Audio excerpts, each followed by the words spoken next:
So here's our nice little house on Cape Cod. We got a few branches down, plants thrown everywhere. Still windy as hell. There's Grandpa.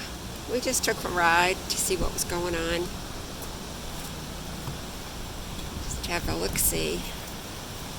There is no power anywhere in Falmouth. I'm hoping the hospital has it, but we went downtown, nothing there. This is our backyard. One of those new trees broke a branch. This is a